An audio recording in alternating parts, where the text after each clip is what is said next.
Animal Farm by George Orwell. Chapter 10. Years passed.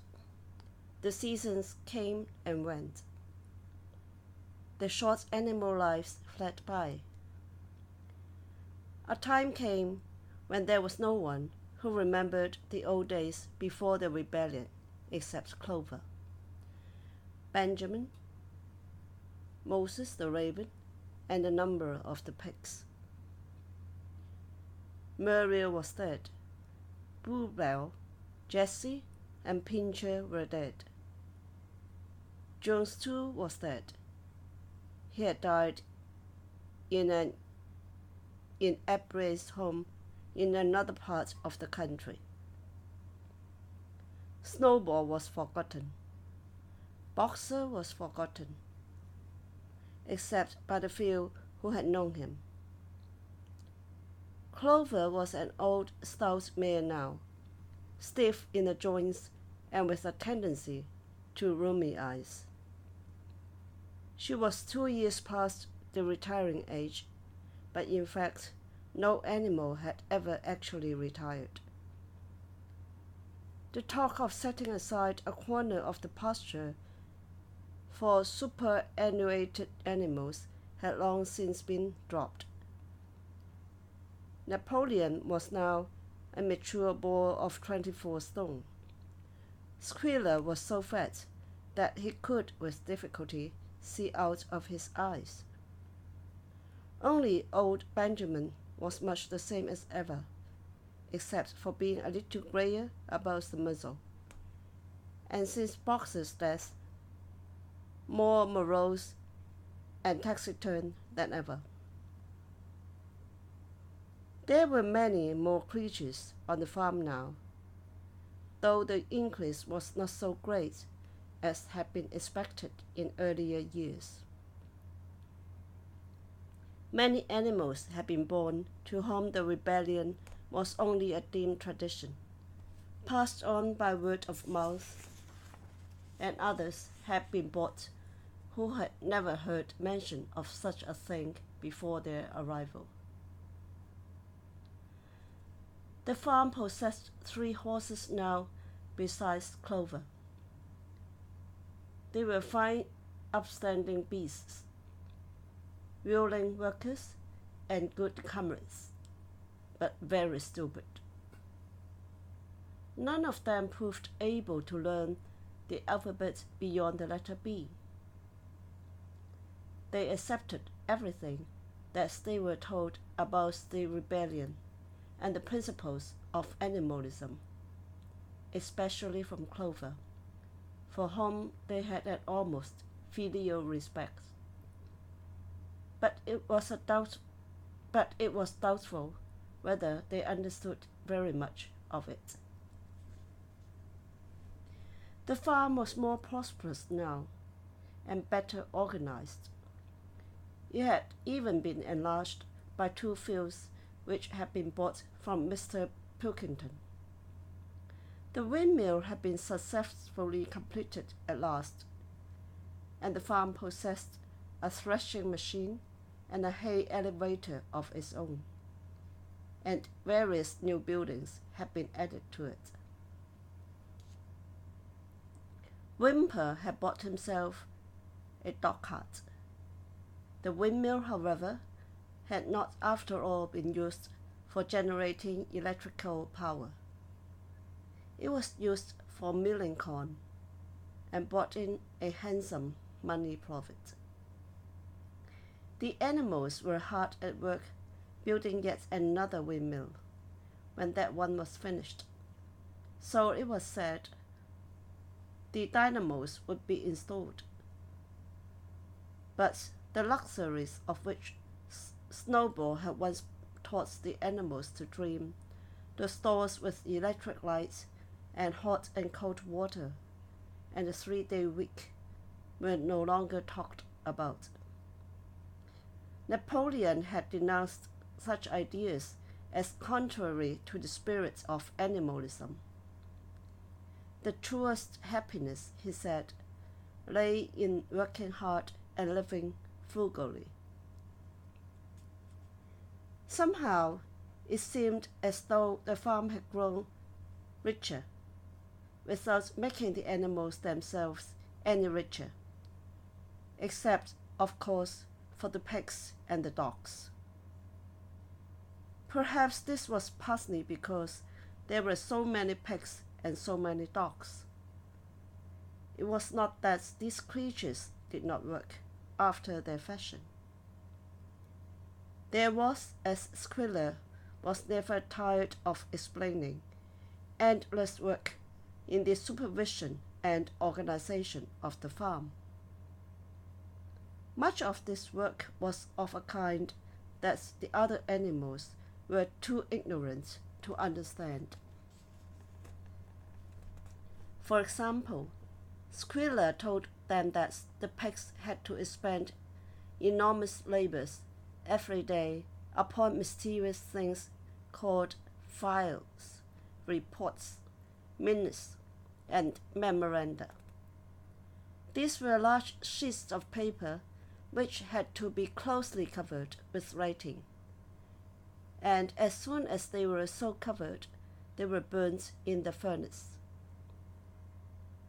This was of the highest importance for the welfare of the farm, Squealer said. But still, neither pigs nor dogs produced any food by their own labor, and there were very many of them, and their appetites were always good. As for the others, their life, so long as they knew, was as it had always been. They were generally hungry. They slept on straw. They drank from the pool. They labored in the fields. In winter, they were troubled by the cold, and in summer by the flies. Sometimes the older ones among them racked their dim memories and tried to determine whether in the early days of the rebellion, when Jones's expulsion was still recent, things had been better or worse than now. They could not remember. There was nothing with which they could compare their present lives. They had nothing to go upon except Squealer's lists of figures, which invariably demonstrated that everything was getting better and better. The animals found the problem insoluble. In any case, they had little time for speculating on such things now. Only old Benjamin professed to remember every detail of his long life, and to know that things never had been, nor ever could be much better or much worse. Hunger, hardship, and disappointment being, so he said, the unalterable law of life. And yet the animals never gave up hope. More, they never lost, even for an instant, their sense of honor and privilege in being members of Animal Farm. They were still the only farm in the whole country, in the whole county, in all England, owned and operated by animals. Not one of them, not even the youngest, not even the newcomers, who had been brought from farms 10 or 20 miles away, ever ceased to marvel at that. And when they heard the gun booming and saw the green flag fluttering at the masthead, their heads swelled with imperishable pride, and the talk turned always towards the old heroic days, the expulsion of Jones, the writing of the 7 Commandments, the great battles which the human invaders had been defeated. None of their old dreams had been abandoned. The republic of the animals, which Major had foretold, when the green fields of England should be untrodden by human feet, was still believed in. Some day it was coming. It might not be soon. It might not be within the lifetime of any animal now living, but still it was coming. Even the tune of Beasts of England was perhaps hummed secretly here and there. At any rate, it was a fact that every animal on the farm knew it, though no one would have dared to sing it aloud. It might be that their lives were hard, and that not all of their hopes had been fulfilled, but they were conscious that they were not as other animals. If they were hungry, it was not from feeding tyrannical human beings. If they worked hard, at least they worked for themselves. No creatures among them went upon two legs. No creature called any other creature master. All animals were equal. One day, early summer Squealer ordered the sheep to follow him and led them out to a piece of waste ground at the other end of the farm, which had become overgrown with birch saplings. The sheep spent the whole day there, browsing at the leaves under Squealer's supervision. In the evening, he returned to the farmhouse himself, but as it was warm weather, told the sheep to stay where they were. It ended by their remaining there for a whole week, during which time the other animals saw nothing of them. Squealer was with them for the greater part of every day. He was, he said, teaching them to sing a new song, for which privacy was needed.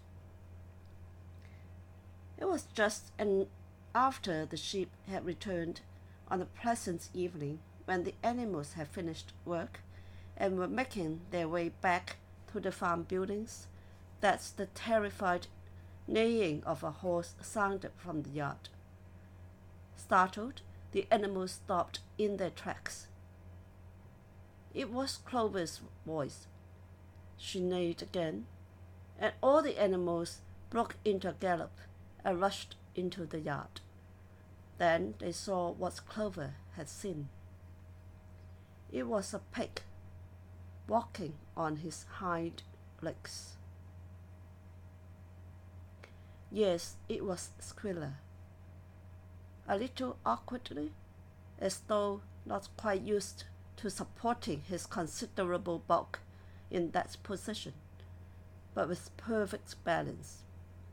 He was strolling across the yard, and a moment later, out from the door of the farmhouse came a long file of pigs, all walking on their hind legs. Some did it better than others. One or two were even a trifle unsteady and looked as though they would have liked the support of a stick. But every one of them made his way right round the yard successfully. And finally, there was a tremendous baying of dogs and a shrill crowing from the black cockerel, and out came Napoleon himself, majestically upright, casting haughty glances from side to side, and with his dogs gambolling round him. He carried a whip in his trotter. There was a deadly silence. Amazed, terrified, huddling together, the animals watched the long line of pigs marched slowly round the yard. It was as though the world had turned upside down. Then there came a moment when the first shock had worn off, and when, in spite of everything, in spite of the terror of the dogs and of the habit developed through long years of never complaining, never criticizing, no matter what happened, they might have uttered some word of protest. But just at that moment, as though at a signal, all the sheep burst out into a tremendous bleating of, "4 legs good, 2 legs better, 4 legs good, 2 legs better, 4 legs good, 2 legs better." It went on for 5 minutes without stopping, and by the time the sheep had quieted down, the chance to utter any protest had passed, for the pigs had marched back into the farmhouse. Benjamin felt a nose nuzzling at his shoulder. He looked around. It was Clover. Her old eyes looked dimmer than ever. Without saying anything, she tugged gently at his mane and led him round to the end of the big barn, where the 7 commandments were written. For a minute or two they stood gazing at the tattered wall with his white lettering. "My sight is failing," she said finally. "Even when I was young, I could not have read what was written there. But it appears to me that wall looks different. Are the 7 commandments the same as they used to be, Benjamin?" For once Benjamin consented to break his rule, and he read out to her what was written on the wall. There was nothing there now except a single commandment. It read, "All animals are equal, but some animals are more equal than others." After that, it did not seem strange when next day the pigs who were supervising the work of the farm all carried whips in their trotters. It did not seem strange to learn that the pigs had bought themselves a wireless set, were arranging to install a telephone, and had taken out subscriptions to John Bull, Titbits, and Daily Mirror. It did not seem strange when Napoleon was seen strolling in the farmhouse garden with a pipe in his mouth. No, not even when the pigs took Mr. Jones' clothes out of the wardrobe and put them on. Napoleon himself appearing in a black coat, rat-catcher breeches, and leather leggings, while his favorite appeared in the watered silk dress which Mrs. Jones had been used to wear on Sundays. A week later, in the afternoon, a number of dog carts drove up to the farm. A deputation of neighboring farmers had been invited to make a tour of inspection. They were shown all over the farm and expressed great admiration for everything they saw, especially the windmill. The animals were weeding the turnip field. They worked diligently, hardly raising their faces from the ground, and not knowing whether to be more frightened of the pigs or the human visitors. That evening, loud laughter and bursts of singing came from the farmhouse, and suddenly, at the sound of the mingled voices, the animals were stricken with curiosity. What could be happening in there, now that for the first time animals and human beings were meeting on terms of equality? With one accord, they began to creep as quietly as possible into the farmhouse garden. At the gates they paused, half frightened to go on, but Clover led the way in.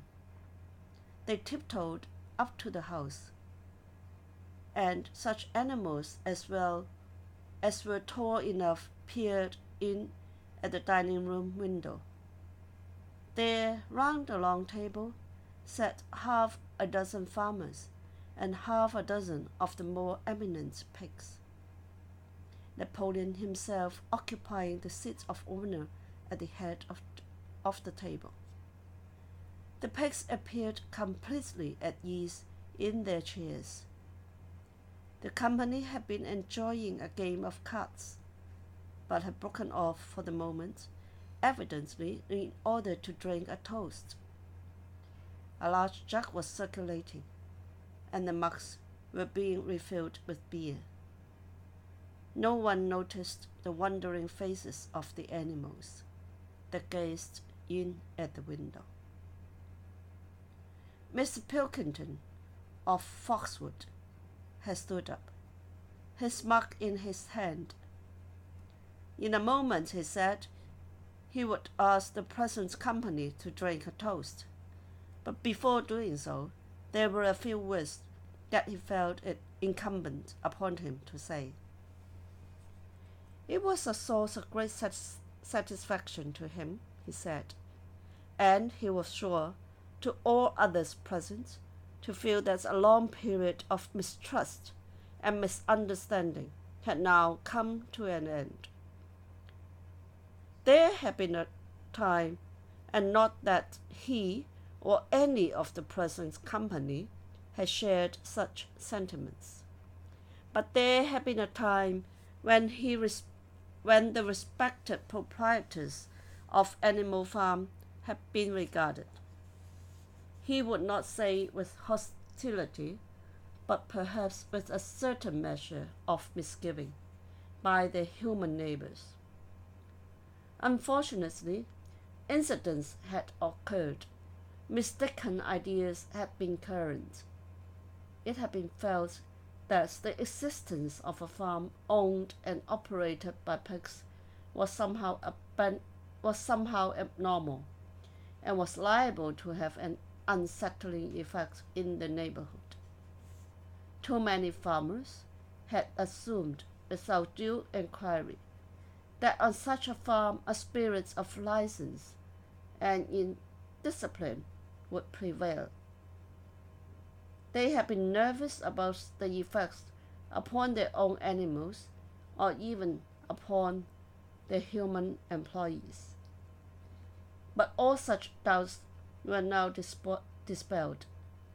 Today, he and his friends had visited Animal Farm and inspected every inch of it with their own eyes. And what did they find?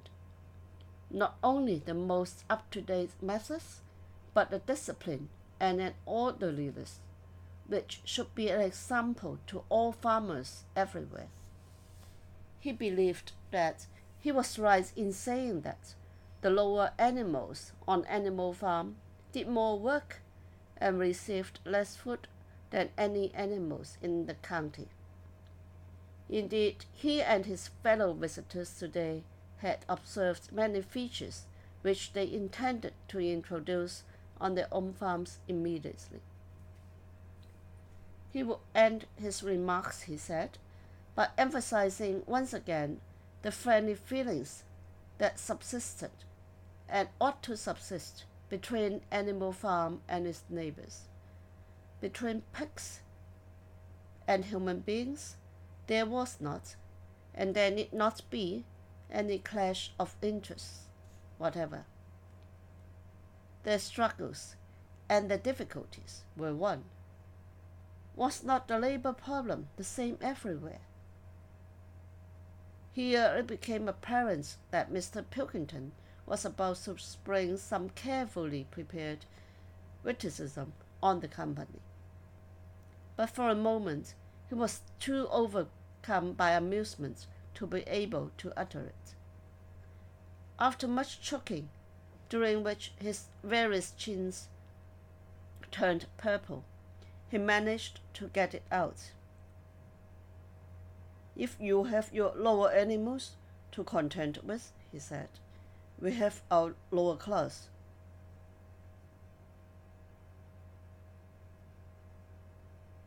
This bon mot sets the table in a roar, and Mr. Pilkington once again congratulated the pigs on the low rations, the long working hours, and the general absence of pampering which he had observed on Animal Farm. And now, he said finally, he would ask the company to rise to their feet and make certain that their glasses were full. "Gentlemen," concluded Mr. Pilkington, "gentlemen, I give you a toast to the prosperity of Animal Farm." There was enthusiastic cheering and stamping of feet. Napoleon was so gratified that he left his place and came round the table to clank his mug against Mr. Pilkington's before emptying it. When the cheering had died down, Napoleon, who had remained on his feet, intimated that he too had a few words to say. Like all of Napoleon's speeches, it was short and to the point. He too, he said, was happy that the period of misunderstanding was at an end. For a long time there had been rumors, circulated, he had reasons to think, by some malignant enemy, that there was something subversive and even revolutionary in the outlook of himself and his colleagues. They had been credited with attempting to stir up rebellion among the animals on neighboring farms. Nothing could be further from the truth. Their sole wish, now and in the past, was to live at peace and in normal business relations with their neighbors. This farm, which he had the honor to control, he added, was a cooperative enterprise. The title deeds, which were in his own possession, were owned by the pig jointly.